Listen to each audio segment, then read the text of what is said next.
Once upon a time there was a king who said this to the members of his kingdom. I have bought one of the most beautiful diamonds in the world, and I want to hide a message in the ring which I intend to pass on to my successors after my rule. The message should serve me and others in the times of desperation and struggle. It must be a short sentence that can be stashed under the ring's diamond. All those who listened were very clever and quick thinkers. They all could write passages and essays, but not a short sentence that is not longer than 2-3 words that would assist someone in the times of despair. They all thought but could not come up with what was needed. The king was a bit disappointed, and he went into his chambers where his old servant met him. As the king's mother passed away at a very young age, he was raised majorly by this faithful servant. The king had tremendous respect for the servant, and so he presented his current problem to him. The old man said, "I'm not wise nor scholarly, nor well educated like the others, sir, but I do know of a message. During my life, in the palace, I've met all sorts of people, and once I met a wizard who was invited by your father. To thank me, he gave me this message."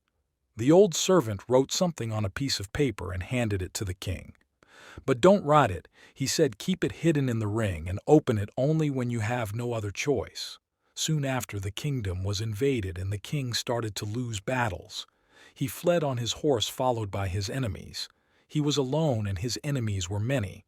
With no other choice, a cliff lay ahead of him, and there was no way of return. He remembered the message inside the ring. He opened it, took out the piece of paper, and read the short message, "This too shall pass." As soon as he read the message, he felt a great sense of silence and empowerment enveloping him. His enemies got lost in the woods and their horses were nowhere to be heard. The king was thankful to his old servant and the wizard. These words were incredible. He put the piece of paper back under the diamond in the ring and embarked on his journey back to his kingdom.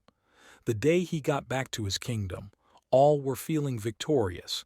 He was greeted with a big feast, and his happiness was spellbound. The old servant stood next to him and said, "This moment, too, is right for another look at the hidden message, Raja." The king was amused, and he replied, "Now that I'm victorious, people are celebrating. I'm not desperate or in a no-option situation. Why would I even look at the message?" The servant said, "Listen to me, sir. This message is relevant both in times of despair and in good times as well." The king opened the message again. "This too shall pass." The king again felt the great internal silence that he had felt before. Though he was celebrating, his pride and ego disappeared and diminished. The king understood the true meaning of the message, and he was enlightened.